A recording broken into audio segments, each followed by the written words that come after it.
From the heart of beach music country, where the rhythm meets the Carolina coast, this is Dancin' Dan's Beach Music Interviews. Today, we're featuring a true architect of the sound, a man who helped build it from the ground up, the founder and driving force behind the Embers, Mr. Bobby Tomlinson. As a drummer and leader, Bobby didn't just keep the beat, he helped shape the heartbeat of beach music itself. His vision, dedication, and passion turned the Embers into one of the most legendary bands in the Carolinas and beyond. So sit back, relax, and get ready to hear the story behind the rhythm, right here from the Dancin' Dan Beach Music Archives. Our guest today is Bobby Tomlinson, one of the original founders of the Embers, and he's with us right now. Bobby, tell me a little bit about yourself. Well, I was born in Wilson, North Carolina, and my family moved to Goldsboro, North Carolina when I was an infant. And I lived there 15 years, and I learned to play drums in the William Street Elementary School band in the fifth grade. I was 10 years old. Played in the school band. My band director was John Thompson. He was actually sort of my mentor. And I played, he taught me to play a drum set. And we had a little swing band because there wasn't anything like this kind of music back then. We played Benny Goodman and Tommy Dorsey and all that. And then my father got a new job in Raleigh, so we moved here in 1955. I went to Hugh Morrison Junior High and met Jackie Gore. We started, I was 15. He's 18 months younger than I am. We started playing in the lunchroom, and in the cafeteria, they had a set of drums and a piano. And we started playing around on the weekends with a little group we call ourselves the Satellites. And then when we got to high school, we hooked up with a guy named Blair Ellis, who was 1 year ahead of me in high school. And when we started the Embers in 1958, 59, when we graduated, he'd already graduated going to NC State, Kappa Sig, and then we had 5 members in high school, but we weren't the Embers yet. When we graduated, 2 of the guys one of them went away to college to play clarinet at the Cincinnati Conservatory for Music, and the bass player went into the Air Force, so it only left 3 of us. So we hired a black sax player named Doug Harrison.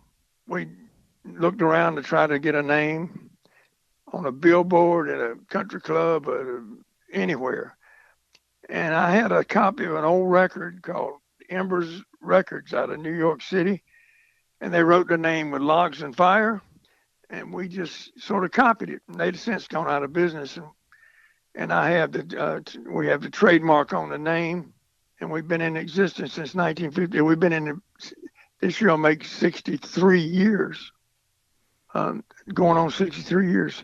So I haven't played in a couple of years. I had knee surgery, and I hired Wayne Free, who used to sing lead with us, to play drums.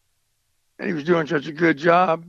I decided that if I did go back, how much longer was I going to play? Do you play any other instruments besides the drums? The radio. do you sing? I used to sing. When we started out, there was only 4 of us, and we actually didn't have a whole lot of equipment. We didn't have a whole lot of money. We were just playing around, and the piano player and myself and the sax player stood up and sang and we'd lean into one mic. See, when we started playing, you have to realize there was no beach music. It wasn't anything. There was country music and rhythm and blues, and there's some other kinds. But we did not like country music. We didn't like this rockabilly music. We liked we liked the black music. So we started playing it, and our keyboard player was in with a good crowd. So we started playing all the debutante parties. We started playing down at Atlantic Beach at the Pavilion in the early 50s. There's a lot of stories about that, but we played there from the early 50s. Our main place was Eastern North Carolina. Our keyboard player, like I said, was a Kappa 6, so we played every Kappa 6 fraternity on the East Coast, probably. We played all of them down the coast. We played all down in Alabama and everywhere. All the Kappa 6, because one of their brothers was in a band. I hate to think what it would be like now with the internet. What, do you write music? No, I'm never. I've always been a drummer and I've been the manager and leader ever since we started. In the beginning, the piano player myself, Blair Ellis, we actually shared the responsibility. He only played 4 years, and when he graduated from college, he left and went to Texas and went to work for Texaco Oil Company, and he retired there. I mean, that's where he retired from work there, but he lives down at Litchfield Beach now. So what would you consider your most successful song? I love beach music. Next would probably be Faraway Places. Cool Me Out. Yeah, they're all great songs. When did Craig Willard start? Three of the guys leave in 1976. Actually, I don't know, Durwood Martin and Big John Thompson. You probably heard of him. Mm-hmm. They were playing with us, and a guy named Buck Keener. All three of them left to start another band. But Craig Willard was in a band with Gerald Davis. We hired all three of them and practiced a week and went back out and never missed a beat. But Craig was here for almost 30 years, and then he left for 10, came back about 5 years ago. Well, can you name a few famous bands or artists that you've had the honor to play with over the years? We opened for Rolling Stones at Reynolds Coliseum. We played with the Beach Boys, played with them at least 4 or 5 times. I played with Dave Clark 5, and we played with the Temptations, the Four Tops, Intruder. I could name probably 100. And I had opened Embers Club in 1965 in downtown Raleigh.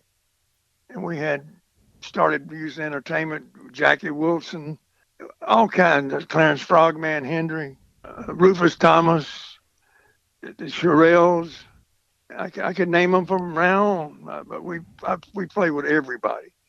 In the early the first job in 1959, I went to a club out in Raleigh. It was a country western club, and I talked to the guy. We put our band in there on Wednesday nights, and we took it for the door.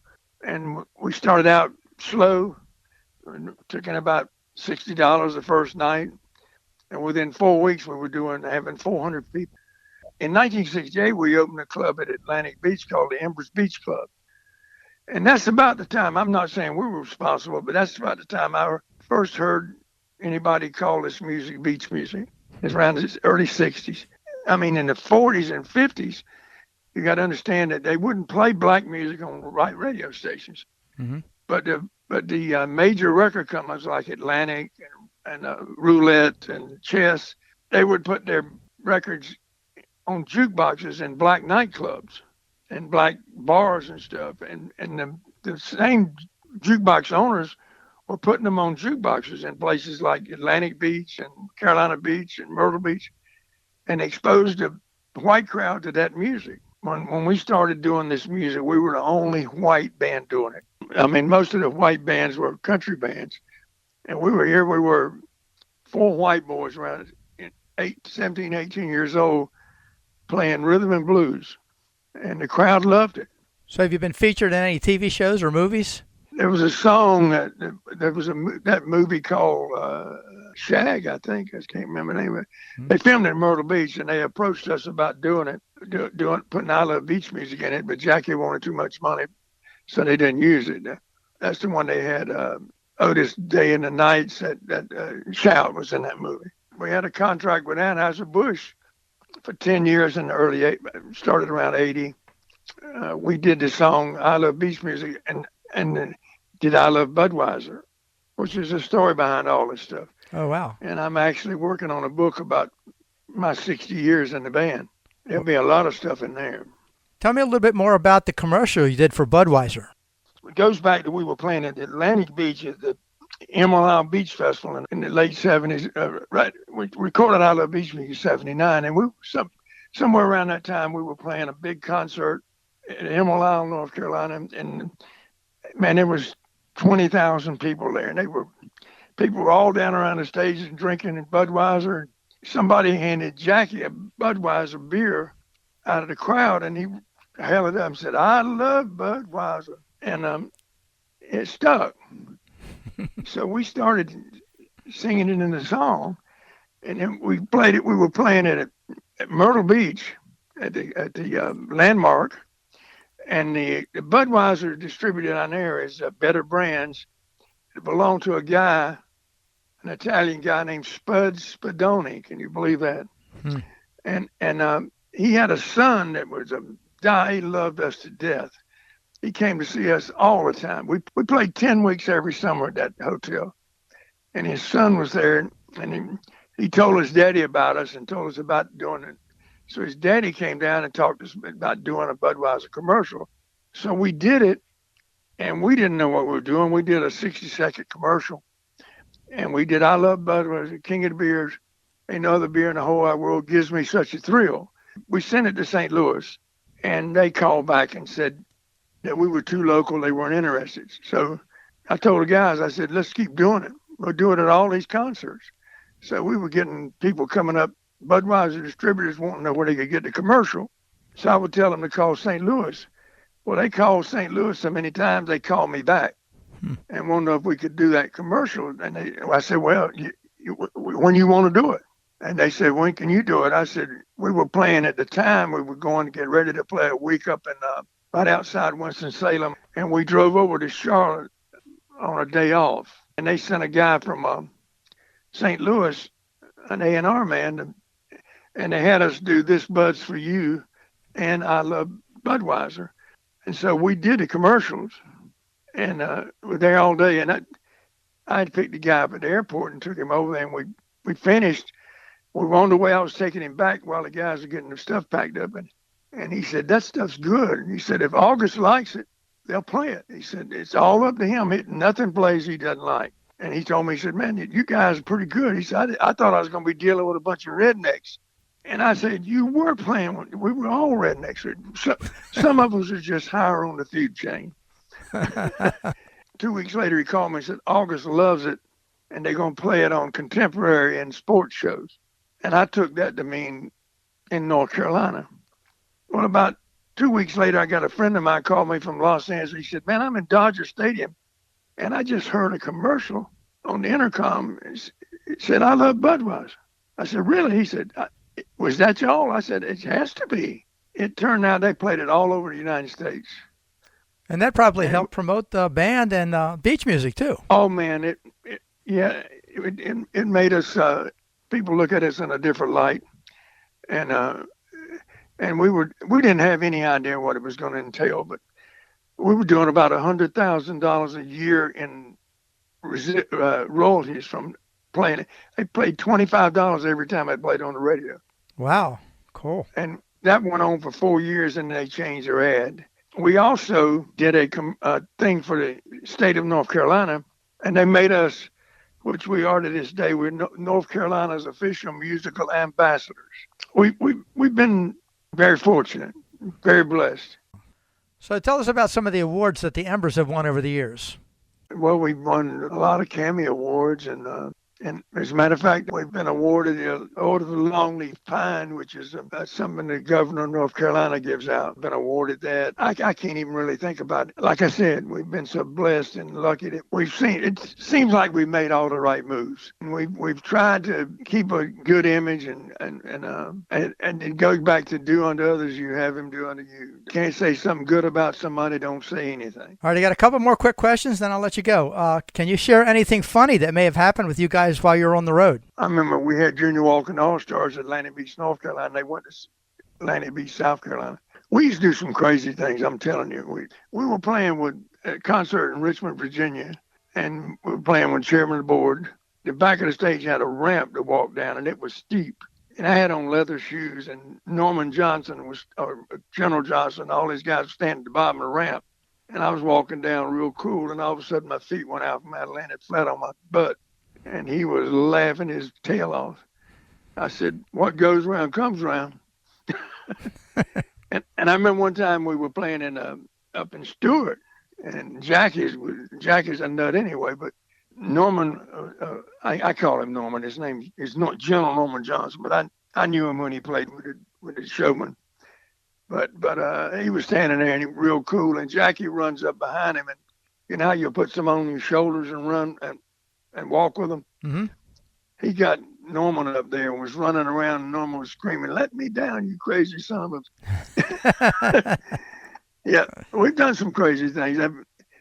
I can't think of anything right now that would set you on fire, though. Can you give any advice to anyone just starting out in the business?